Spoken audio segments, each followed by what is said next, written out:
तो foreign trade का मतलब बाहर देश के साथ जो भी हम लोग ट्रेड करते हैं उसी को हम लोग फॉरेन ट्रेड बोलते हैं। Export and import of goods and services and foreign investment with rest of the world, यानी जो भी हम लोग एक्सपोर्ट एंड इम्पोर्ट करते हैं गुड्स यानी कि जो भी आपका सामान है, जैसे ये जो मेरा ईयरबड है, ठीक है, इसका जो भी जहाँ से भी जिस भी कंट्री से इम्पोर्ट हुआ होगा, ठीक है, तो ये हो गया। मेरा जो माइक है जो हम मंगवाए हैं, मेरा जो फ़ोन है, तो ये सब इम्पोर्ट किया हुआ गया है बाहर देश से, ठीक है। और जो भी हम लोग एक्सपोर्ट करते हैं, यानी हम लोग जो भी एक्सपोर्ट करते हैं, चाहे वो मतलब किसी भी तरीके का हम लोग बहुत सारी चीज़ एक्सपोर्ट करते हैं। जैसे एग्रीकल्चरल चीज़ हो गया, यानी चावल वगैरह हो गया, दाल हो गया, पल्सेस हो गया, मसाला, मिर्च, ये सब और भी बहुत सारी चीज़ें।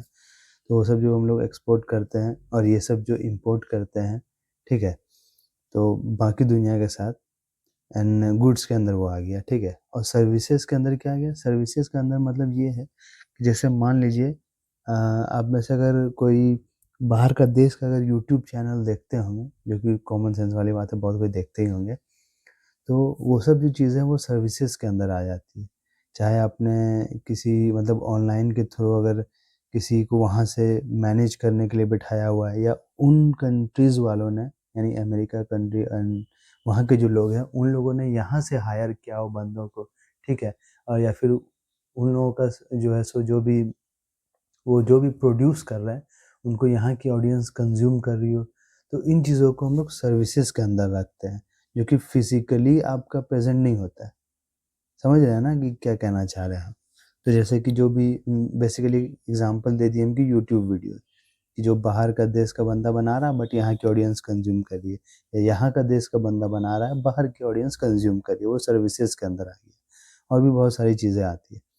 तो इसका जो इम्पोर्ट एक्सपोर्ट है बाकी पूरी दुनिया के साथ, इसी को हम लोग फॉरेन ट्रेड कहते हैं, ठीक है ना। एंड जैसे फॉरेन इन्वेस्टमेंट का मतलब जो भी हम लोग इन्वेस्ट कर रहे हैं पैसा, या फिर वहाँ की ऑडियंस यहाँ पे जो इन्वेस्ट कर रही है वो। Till 1990 India did not import at limited level, ठीक है।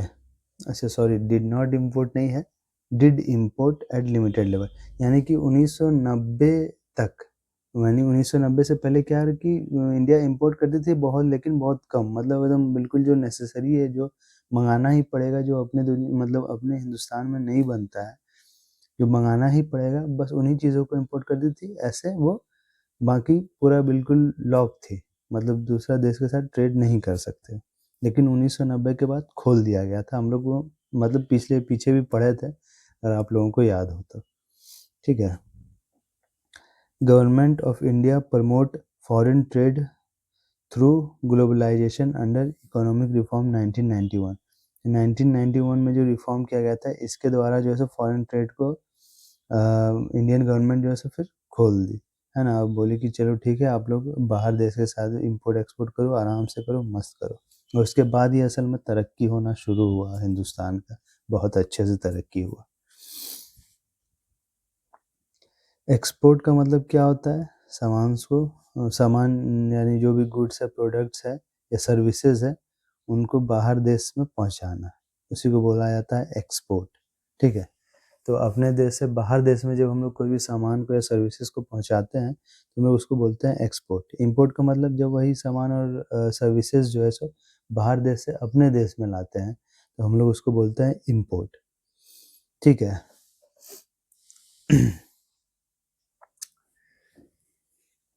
Foreign trade comes under ministry of commerce and industries, ठीक है। फॉरेन ट्रेड जो है सो वो ministry of commerce and industries के अंदर आती है। And foreign trade policy prepaid for 5 year, ठीक है। तो जो भी फॉरेन का जो भी पॉलिसी बनता है कि फॉरेन के साथ ट्रेड करना है कि नहीं, मतलब बाहर देश अदर कंट्रीज के साथ ट्रेड करना है कि नहीं, तो वो जो है सो 5-5 साल का प्लान बनता है, उसके पॉलिसी के हिसाब से चलता रहता है। फिर थोड़ा बहुत चेंज आता है अगर ज़रूरी रहा तो। First foreign trade policy in India in 1992, तो सबसे पहला जो फॉरेन ट्रेड पॉलिसी बना था वो 1992 में बना था। क्यों? ये उसी वक्त रिफॉर्म ही हुआ था इसीलिए, ठीक है। तो है लेटेस्ट फॉरेन ट्रेड या पॉलिसी एप्लीकेबल फ्रॉम 1 अप्रैल 2023 कि जो अभी का जो लेटेस्ट फॉरेन ट्रेड पॉलिसी है वो एप्लीकेबल है 1 अप्रैल 2023 से। ठीक है, तो ये कितना तक चलेगा? अगर 5 साल मान लें तो आई थिंक 27 है ना, 27 तक चलेगा। इंडिया एक्सपोर्ट टारगेट 2030 तक जो है सो 2 ट्रिलियन डॉलर का टारगेट बनाया था। ठीक है, तो 2030 तक बनाया। तो एक्सपोर्ट ऑफ गुड्स 1 ट्रिलियन है, 1 ट्रिलियन डॉलर। तो एक्सपोर्ट ऑफ गुड जो है सो 1 ट्रिलियन डॉलर है, और एक्सपोर्ट ऑफ सर्विसेज जो है सो 1 ट्रिलियन डॉलर है। यानी कि गुड्स यानी जो फिजिकल प्रेजेंट सामान है उनको 1 ट्रिलियन माने एक्सपोर्ट करना है किसी भी तरीके से, और सर्विसेज यानी कि जो भी सर्विसेज जो फिजिकली प्रेजेंट नहीं है उनको 1 ट्रिलियन लगभग इसको भी भेज ही देना है किसी भी हालत में। ठीक है, तो 2 ट्रिलियन जो है 2030 तक का टारगेट है। Indian rupee to make global currency. ठीक है, हम लोग का जो इंडियन रुपी है उसको हम लोग चाहते हैं कि ग्लोबल करेंसी बने। अभी अगर आप लोगों को पता हो कि ग्लोबल करेंसी कौन है तो आप लोग बताइए कि कौन सा करेंसी ऐसा है जो अभी ग्लोबल करेंसी है। लेट्स वेट थोड़ी देर, है ना। आप लोगों को अगर याद हो तो लिख दीजिए कमेंट में, अगर पता हो तो। वैसे चलिए मैं बता देता हूँ कि ये जो है सो डॉलर अभी जो है सो ग्लोबल करेंसी है। ठीक है, तो अभी हम लोग का टारगेट है कि हम लोग अपना इंडियन रुपी भी ग्लोबल करेंसी बनाएं। India's largest foreign trade partner, तो इंडिया का जो सबसे बड़ा जो मतलब जो सबसे ज़्यादा जिसके साथ गुड्स का एक्सचेंज करना एंड इंपोर्ट करना जो होता है वो 2 देशों के साथ होता है। ठीक है, वो पहला जो है वो यूएसए है, दूसरा जो है सो चाइना है। अब हम किससे ज़्यादा लेते हैं और किसको ज़्यादा देते हैं ये देखना है। इसके लिए चलते हैं नेक्स्ट पेज में। तो हाईएस्ट एक्सपोर्ट बाय इंडिया, तो सबसे ज़्यादा जो एक्सपोर्ट किया जाता है इंडिया के द्वारा, ठीक है, तो वो यूएसए को दिया जाता है। मतलब हम लोग सबसे ज़्यादा जो सामान देते हैं वो यूएसए को देते हैं, यानी हम लोग जो सबसे ज़्यादा सामान बेचते हैं वो यूएसए को बेचते हैं। ठीक है, उसके बाद जो हाईएस्ट इंपोर्ट करते हैं, ठीक है, तो वो चाइना से, यानी जो सबसे ज़्यादा सामान लेते हैं खरीदते हैं वो चाइना से खरीदते हैं। ठीक है, highest foreign investment in India, इसका मतलब क्या है कि मतलब फॉरेन इन्वेस्टमेंट मतलब जो भी पैसा है, ठीक है, जो पैसा से जो चीज़ जो मतलब इन्वेस्ट किया जाता है वो सिंगापुर सबसे ज़्यादा इन्वेस्ट करता है हम लोग का इंडिया में। ठीक है, या वो पता नहीं वो जो घूम घूम के जो पैसा आता है ना क्या पता वो होगा, बट ये जो है सो इन सिंगापुर ही सबसे ज़्यादा पैसा इन्वेस्ट करता है इंडिया में। Highest foreign investment received in state, मतलब किस स्टेट में सबसे ज़्यादा फॉरेन इन्वेस्टमेंट रिसीव होता है, तो वो महाराष्ट्र में होता है। ठीक है, अब हम लोग देखते हैं BOP, that is balance of payment. It is an annual record of all transaction with rest of world, यानी कि ये हर साल का जो भी रिकॉर्ड बनता है, ठीक है, कि कौन से देश के साथ कितना जो है सो लेन देन हुआ, ठीक है, कितना किससे लिया गया सामान सर्विसेज, कितना किसको दिया गया, तो वो सब इस रिकॉर्ड में लिखा जाता है। मतलब इसमें मेंटेन होता है बैलेंस ऑफ पेमेंट में, इसमें सारा चीज़ लिखा लिखा हुआ रहता है कि किस देश से हम लोगों ने कितना लिया, किसको कितना सामान प्रोवाइड किया, ये सब चीज़। अब BOP इंक्लूड क्या क्या करता है, तो ये सब थोड़ा सा देख लेते हैं हल्का सा डिटेल में, बहुत ज़्यादा तो नहीं देखना है। BOP इंक्लूड्स सबसे पहला विजिबल गुड्स, यानी जो गुड्स हम लोगों को दिखते हैं, जो सामान हम लोग को दिखते हैं। एग्जाम्पल मशीनरी, जो बड़े बड़े मशीन्स होते हैं, लैपटॉप। ठीक है, टी का मतलब चाय पत्ती, है ना। फ्रूट्स, फ्रूट्स का मतलब फल। गोल्ड का मतलब सोना, स्पाइस मसाला। पेट्रोलियम पेट्रोल, ये सब चीज़ें वो है जो फिजिकली प्रेजेंट होती है, हम लोगों को दिखती है। ठीक है, तो ये इसमें लिखा हुआ रहता है। उसके बाद दूसरा invisible goods, example services like कि बैंकिंग, उसके बाद इंश्योरेंस, IT, शिपिंग एक्सेट्रा। ठीक है, तो ये आ गया तो ये सब इनविजिबल गुड्स हैं, यानी कि ये दिखते नहीं हैं, लेकिन ये हम लोग मतलब एक्सपोर्ट इम्पोर्ट भी होता है।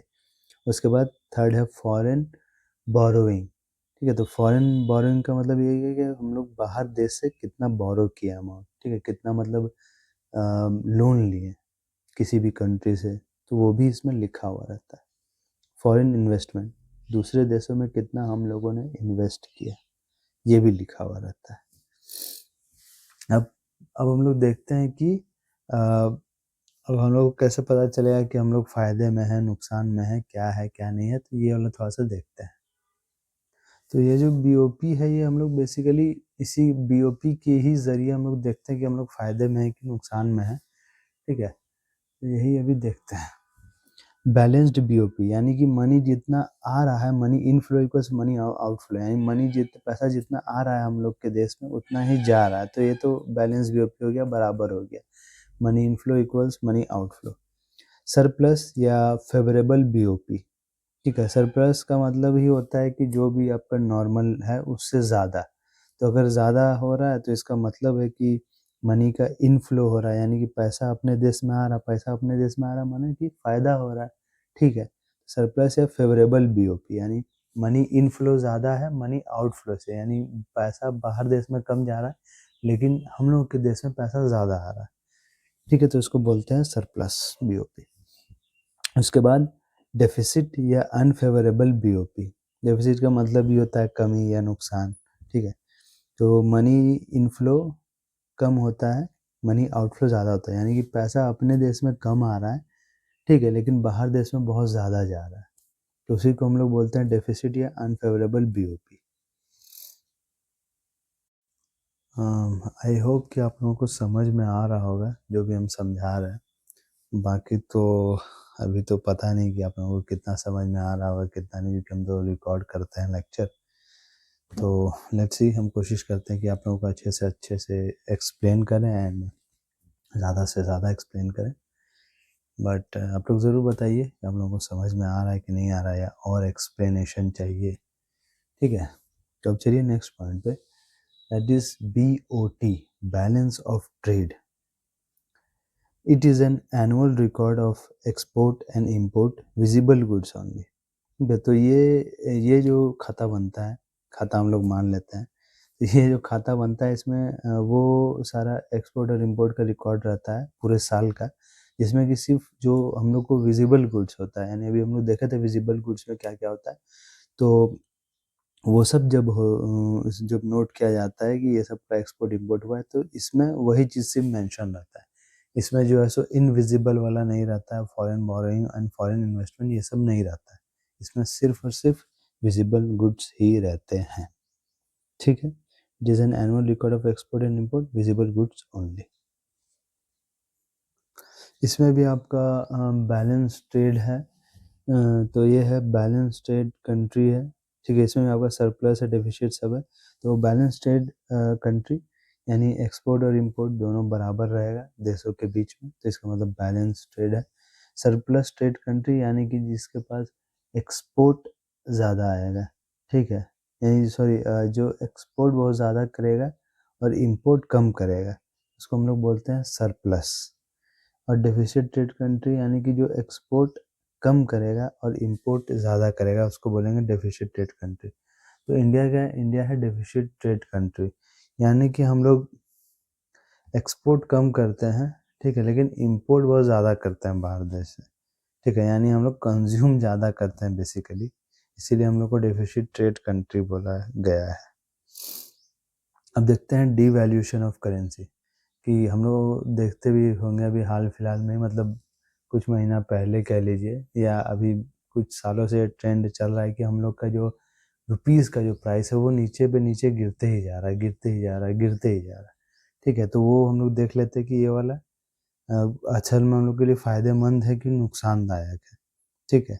तो फ़ायदा भी है और नुकसान भी है, तो ये हम लोग देखते हैं। Devaluation of currency to decrease in value of money, यानी कि पैसे का जो भी कीमत है वो घट जाता है, तो इसी को हम लोग बोलते हैं डिवैल्यूएशन ऑफ करेंसी। $1 जो है सो 80 रुपये का पहले था मान लेते हैं, ठीक है, और अभी जो है सो $1 का वैल्यू 90 रुपया है। इसका मतलब क्या है कि वैल्यू का प्राइस गिर गया, हम लोग का जो मनी का प्राइस है वो गिर गया, वो नीचे चला गया। ये है, ये मत समझिए कि ये 80 से 90 रुपये आ गया तो फ़ायदा हो गया, ये नहीं समझना है, ठीक है? ये नहीं हुआ है। असल में हम लोग का वैल्यू घट गया। पहले हम लोग 80 रुपये में $1 खरीद सकते थे, लेकिन अब जो है सो 90 रुपया देना पड़ेगा सेम वही $1 खरीदने के लिए। 3 टाइम्स डिवैल्यूएशन इन इंडिया, तो 3 बार ये डिवैल्यूएशन हुआ है। तो एक सितंबर 1949 में जब पीएम थे जवाहरलाल नेहरू, गवर्नर थे बेनेगाल रामाराव। दूसरी बार जून 1966 में पीएम थे इंदिरा गांधी, गवर्नर थे पीसी भट्टाचार्य। एंड तीसरा 1 एंड 3 जुलाई 1991 जब पीएम थे पीवी नरसिम्हा राव, गवर्नर थे एस वेंकटी रमनन। ठीक है, तो इन तीनों के टाइम पे रुपीस का जो है सो वैल्यू घटा है। अच्छा, अब इसके बेनिफिट्स देखते हैं कि क्या क्या इसके बेनिफिट्स हैं। ठीक है, जो कि न्यूज़ चैनल वाले लोग बोल भी रहा था, ये सब बेनिफिट्स है, हालांकि नुकसान भी बहुत ज़्यादा है बाय द वे। तो इंक्रीज एक्सपोर्ट, यानी कि एक्सपोर्ट इंक्रीज हो जाता है और इंपोर्ट जो है सो डिक्रीज हो जाता है। असल में ये इंक्रीज एक्सपोर्ट का मतलब ये है कि जैसे मान लीजिए कि हम लोग का पहले 80 रुपये थे $1 का वैल्यू, अब 90 रुपये है। तो क्या होगा कि जो भी कंट्रीज़ है, बाहर की कंट्रीज़ है, वो देखेगी कि अब जो है सो पहले तो भाई $1 में जो 80 रुपये का काम हो रहा था, लेकिन अब $1 में मतलब उतने ही दाम में 90 रुपये का काम हो जा रहा है। ठीक है, यानी कि वो लोगों को चीप लेबर मिल रहा है। ठीक है, सस्ते में उन लोगों का काम हो जा रहा है। तो इसीलिए हम लोग का जो है सो बाहर से काम आना ज़्यादा ज़्यादा काम आने लगता है। ठीक है, तो हम लोग एक्सपोर्ट ज़्यादा करने लगते हैं, तो वही ये लिखा हुआ है। और इम्पोर्ट जो है सो डिक्रीज़ हो जाता है, यानी कि बाहर देश जो है सो हम लोग सामान कम सप्लाई करने लगते हैं, तो ये जो है सो डिक्रीज़ हो जाता है हम लोगों का इम्पोर्ट। तो डिक्रीज़ इम्पोर्ट वही है कि मतलब अब तो जैसे कि बाहर का सामान लेके करेंगे क्या, है ना? क्योंकि बाहर का सामान का वैल्यू तो बढ़ गया ना, तो इसीलिए अपना ही सामान बनाओ और अपना ही जो है सो आप अपना ही सामान को यूज़ करो। बेसिकली इसका एम यही रहता है, करेंसी को डीवैल्यू करने के लिए। ठीक है, तो ये सब है। एंड ये तो फ़ायदा वाला चीज़ बता दिया गया है, जो कि है फ़ायदेमंद है, लेकिन इसका नुकसान भी बहुत है। हालाँकि हम लोग को इतना ज़्यादा डेप्थ में जाना नहीं है, और है ना? तो आगे बढ़ते हैं। तो ये जो फॉरेक्स रिज़र्व है, that is foreign exchange reserve, तो ये जो है सो क्या हो गया कि इसका मतलब ये हो गया कि वो जो भी आरबीआई जो है, कि आरबीआई जो है वो कुछ बहुत सारी चीज़ें रिज़र्व करके रखता है, ताकि इन ज़रूरत मतलब वो काम पड़े, ताकि किसी भी देश से जो लोन लिया गया हो उसे चुकाना हो, या फिर मतलब कोई बैंक क्रैश कर गया या कुछ भी इस तरीके का कोई भी सिचुएशन हुआ, तो उस चीज़ में उन चीज़ों को यूज़ किया जा सके, तो उसी को हम लोग बोलते हैं फॉरेन एक्सचेंज रिज़र्व या फॉरेक्स रिज़र्व या फॉरेन रिज़र्व्स। ठीक है, इन नामों से जाना जाता है। तो हम लोग देख लेते हैं कि ये इसके अंडर क्या-क्या रहता है। फॉरेन रिज़र्व इंक्लूड्स, तो सबसे पहला है गोल्ड, है ना? ये तो इम्पोर्टेंट बात है, तो गोल्ड तो रहेगा ही रहेगा। दूसरा है फॉरेन करेंसी, यानी कि ये तो हम आप लोगों को बहुत पहले से मतलब फर्स्ट लेक्चर या सेकंड लेक्चर से भी बताते आ रहे हैं। फॉरेन करेंसी जैसे कि डॉलर हो गया, यूरो हो गया, पाउंड हो गया, येन हो गया। ठीक है, तो ये सब जो है वो फॉरेन करेंसीज़ को हम लोग सेव करके रखते हैं, ताकि एट द टाइम इमरजेंसी के टाइम पे तुरंत एक्सचेंज किया जा सके। एसडीआर, स्पेशल ड्राइंग राइट, तो ये एक तरीके का मतलब इंटरनेशनल मॉनेटरी फंड जो होता है ना, जो आपका जो सबसे टॉप का जो समझ लीजिए कि बैंक है, जो पूरे वर्ल्ड वाइड बैंक को मैंने थोड़ा वो मतलब फंड वगैरह लेता है, देता है, ठीक है? किसी तरीके का कोई भी प्रॉब्लम आए तो वो क्या करती है कि वो इस टाइप का एक एसडीआर वाली चीज़ निकालती है, जिसमें वो अ, किसी भी कंट्री को अगर वो अपना वो बॉन्ड लिखवाता है या एसेट बनवाता है, तो उसको मतलब इमरजेंसी के टाइम पे वो उसको क्लेम कर सकता है। ठीक है, कुछ इस तरीके का ही चीज़ ये होता है। बहुत ज़्यादा डीप में नहीं जाना, बस इसका फुल फॉर्म ही याद रखना है, बस हम ऐसे ही बता दे रहे हैं। ठीक है, तो उसी चीज़ को बोलते हैं स्पेशल ड्राइंग राइट। रिज़र्व इन आईएमएफ, ठीक है, इंटरनेशनल मॉनेटरी फंड, ठीक है, तो वहाँ पे जो भी हम लोग रिज़र्व वगैरह कुछ भी रखते हैं तो वो हो गया। इन इंडिया फॉरेन रिज़र्व है जो है सो 650 बिलियन अप्रॉक्स है, इतना जो है सो रिज़र्व है। ये हर सप्ताह जो है सो चेंज होते रहता है, तो आप लोग देख लीजिएगा कि इस वीक जो है सो कितना है। हालांकि उससे कोई ज़्यादा फ़र्क पड़ता नहीं है, मतलब आसपास ही रहता है, थोड़ा बहुत ऊपर नीचे होता है, बट ये हाँ, ये हर सप्ताह चेंज होते रहता है। ठीक है, तो अभी जो है सो 650 बिलियन है। उसके बाद foreign reserve managed by RBI in India, ये जो है सो जो फॉरेन रिजर्व है इसको जो है सो आरबीआई मैनेज करता है। ठीक है, तो हम लोग रखते हैं आज को यहीं तक, है ना, बाकी देखते हैं कल। बाय।